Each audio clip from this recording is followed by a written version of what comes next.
G'day folks, my name is Rob. Welcome back to another F1 Fantasy video. Today we are looking at my team selection for race week 5 ahead of the Miami Grand Prix in just under a week's time. If you're enjoying the content, be sure to like the video and subscribe to the channel. So before I get into it, I just want to say from the outset that this week I'm doing a video from a hotel room. I'm on the road for work, so a little bit of a makeshift setup. Don't have as much infrastructure around this video as I usually would like, not that there's much to begin with, but just want to caveat that in case we experience any technical difficulties throughout the video. Anyway, let's get into it.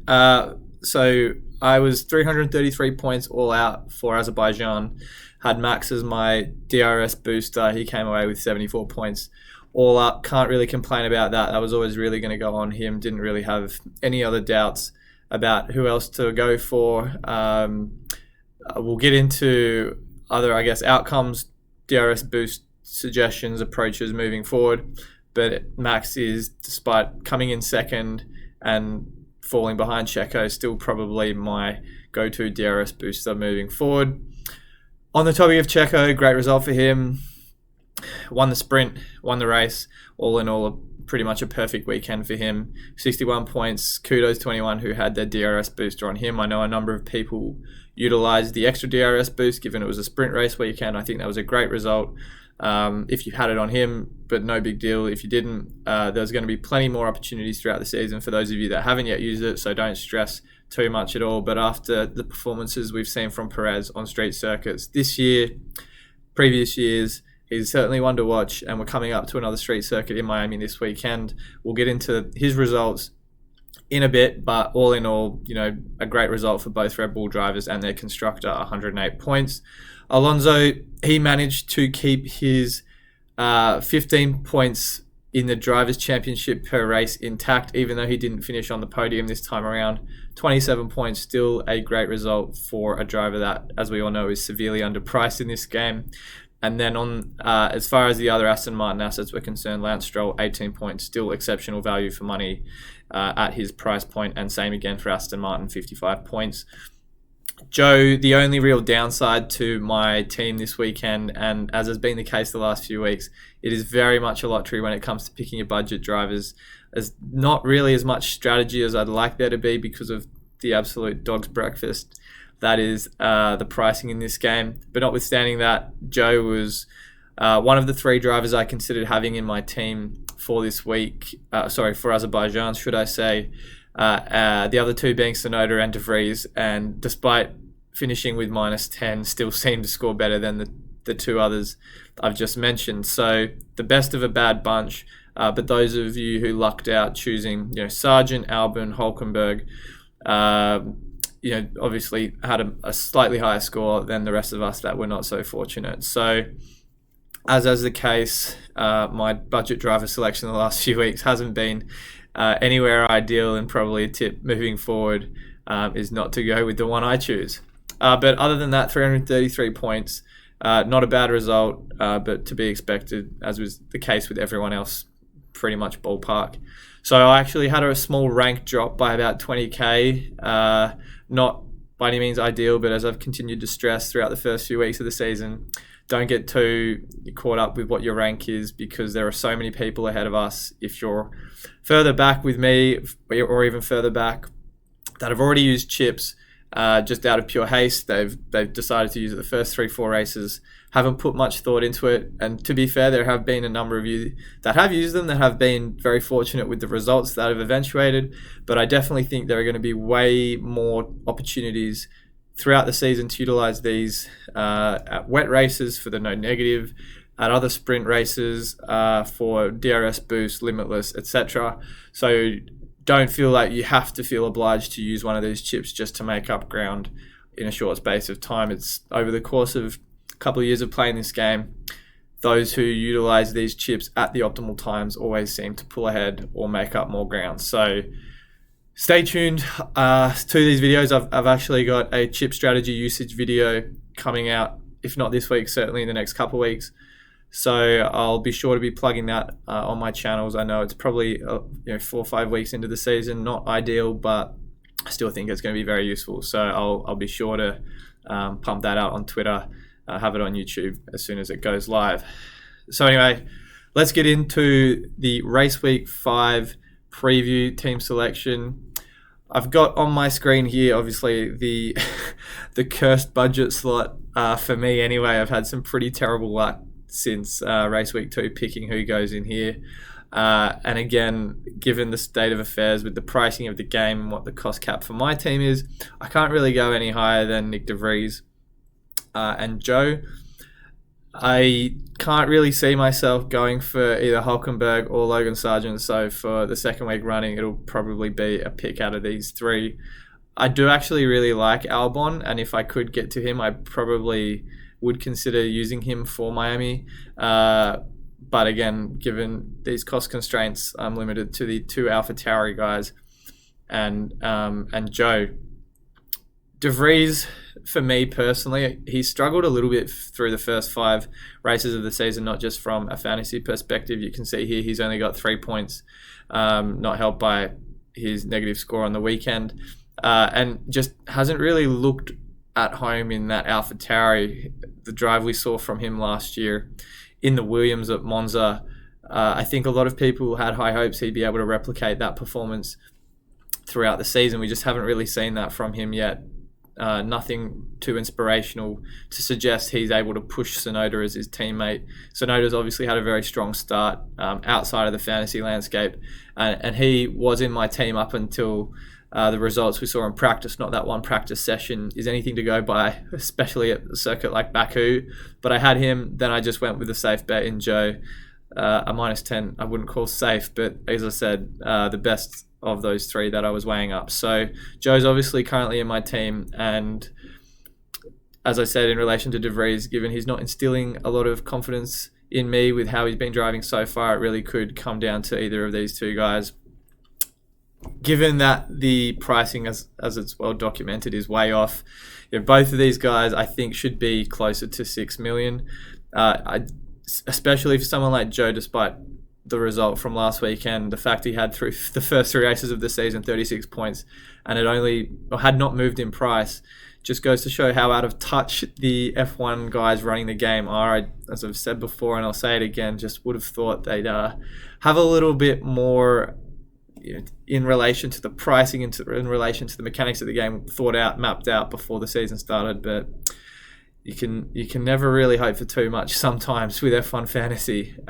So anyway, these 2 guys, as I said, Joe, Tsunoda, are probably the favourites for me heading into Miami.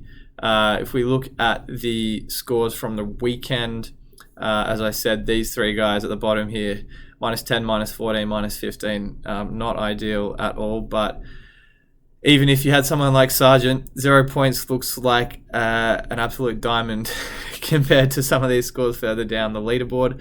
Hulkenberg, for me, I've said this before, he had a great result in Australia from a fantasy perspective, is still someone that seems to outperform the car in qualifying, but just doesn't seem to have that pace there on race and can lose positions over the course of the weekend. I think, realistically, because we had a sprint race, there's going to be a high point ceiling that, that 2 points probably is slightly offset by positions lost. I haven't actually looked at Hulkenberg specifically before this video, but if we take a look at the positions gained and overtakes for Hulk, he was minus 1 in the sprint, and then if we deselect this, go back to the race, 3. So look, it's come out pretty even there across the Saturday and the Sunday.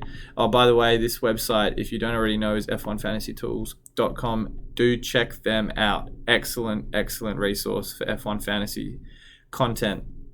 So anyway, going back to I guess the state of affairs from last weekend, those budget guys, it's just throw something against the wall and hope it sticks, because at the moment for the 6 guys under 5.3 million, 3 finished negative and 3 finished 0 or slightly above that.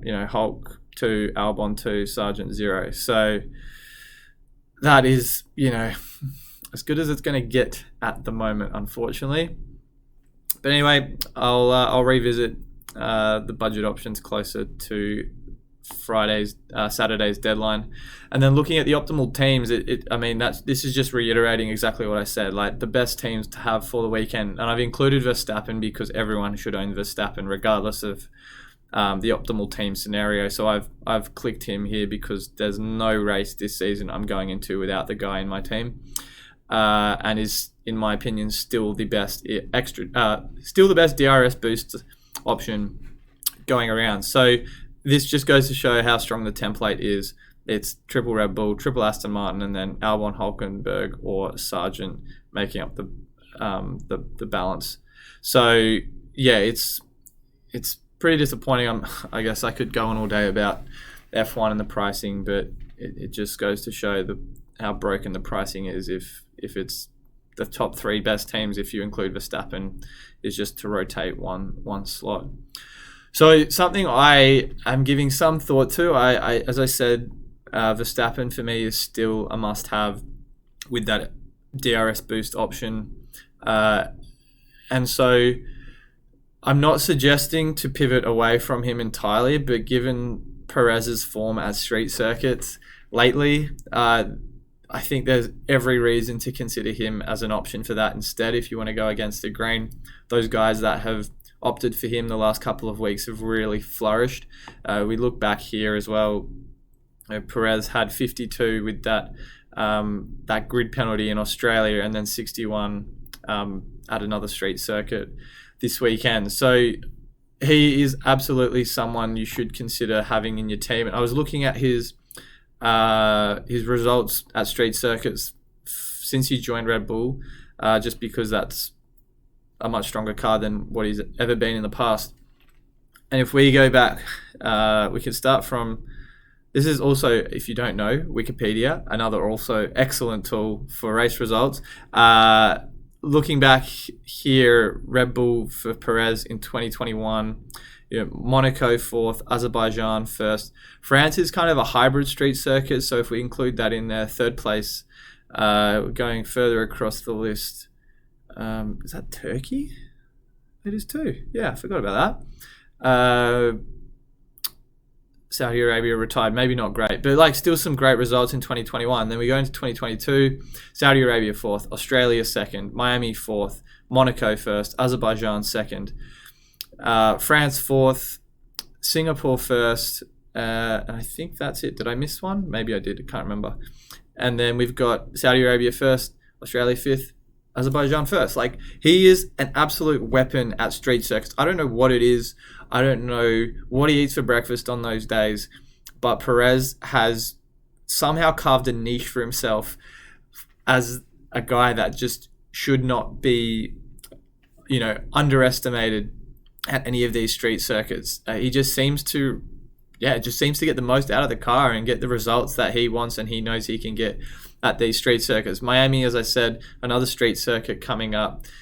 We've had the last 4 races, if you include Miami, have all been street circuits, and we've only got after that a couple more, I believe.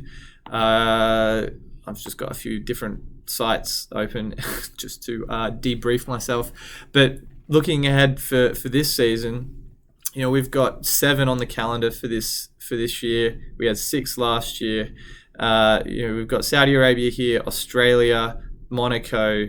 That one I think is Singapore, Azerbaijan, Miami, and then Las Vegas at the very end. So we've had, as I said, we'll have had 4 by the time we wrap up Miami, but it's and then Monaco in a couple of weeks' time as well. So Perez, who had a great result there last year. So plenty of opportunity to consider using the DRS boost on him.